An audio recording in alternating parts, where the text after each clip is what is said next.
Standard 8 chapter number 6 જે છે હવે આપણે કન્ટિન્યુઅસ કરીશું. આપણે આગને કઈ રીતે નિયંત્રિત કરીએ છીએ, how do we control fire.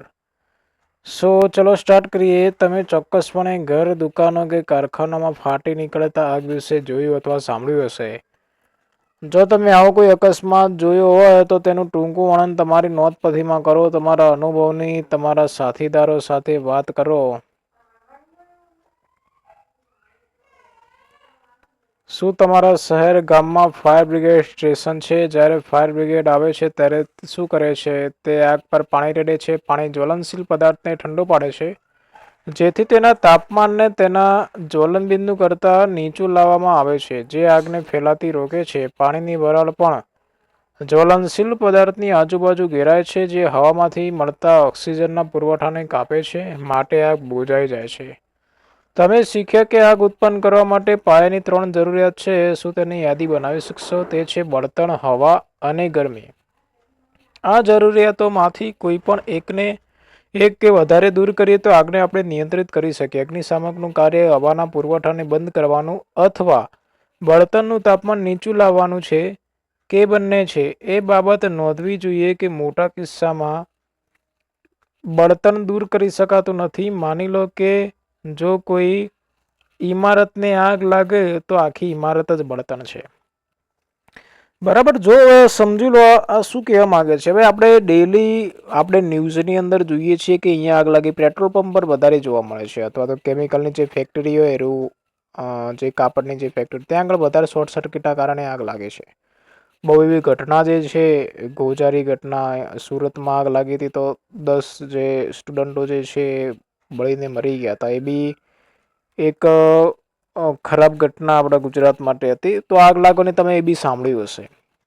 બરાબર. તો એના પાયાની 3 જરૂરિયાત કઈ છે? એક તો બળતણ. દાખલા તરીકે હવે આખી બિલ્ડિંગને આગ લાગી તો આખી બિલ્ડિંગ જ બળતણ છે ને આપણે દૂર ના કરી શકીએ. બીજું છે હવા. હવે હવા વગર આપણે ઓક્સિજન જે છે એ બી એક કારણ છે આગ લાગવાનું. બીજું છે ગરમી, એટલે કે બળતણ મળી રહેવું. જો આ 3માંથી કોઈ બી આપણે એકને દૂર કરીએ ને તો આપણે આગને રોકતો મીન્સ કે આગને ફેલાતું જે છે અટકાવી શકીએ છીએ. ક્લિયર? ચલો હવે છે દહનના પ્રકારો. તો સળગતી દિવસ એટલે કે ગેસ લાઇટરને રસોડામાં ગેસ સ્ટવ નજીક લાવો. ગેસ સ્ટવનું બટન ચાલુ કરો. તમે શું અવલોકન કર્યું? આપણે જાણ્યું કે વાયુ ઝડપથી સળગે છે તથા ઉષ્માને પ્રકાશ ઉત્પન્ન કરે છે. આવા દાનને આપણે શું કહીશું? ઝડપી દહન. ફોસ્ફરસ જેવા પદાર્થો પણ જે રસોડાના તાપમાને સળગી ઉઠે છે. સળગવાના જે પ્રકારના અચાનક કોઈ દેખીતા કારણ વગર ભડકો થઈ જાય તેને આપણે સ્વયંસ્ફુરિત દહન કહીશું. તહેવારના દિવસોમાં સામાન્ય રીતે આપણે ફટાકડા ફોડીએ છીએ.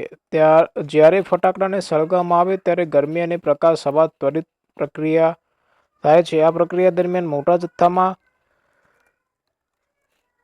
ઉત્પન્ન થતો વાયુ બહાર છૂટે છે. આવી પ્રક્રિયાને વિસ્ફોટ કહે છે. જો ફટાકડા પર દબાણ લગાડવામાં આવે તો પણ વિસ્ફોટ થાય છે. ક્લિયર? જોયું તો જે છે આગળના પાર્ટની અંદર જોઈશું. તો ચલો હવે સમજી લઈએ. તો દહનના પ્રકાર ટોટલ 3: ઝડપી દહન, સ્વયંસ્ફુરિત દહન અને વિસ્ફોટ. ઝડપી દહનની અંદર શું આવશે? ગેસ સ્ટવનું આવશે. એક દિવસથી ઝડપથી દહન થાય છે. સ્વયંસ્ફુરિત દહન એટલે શું?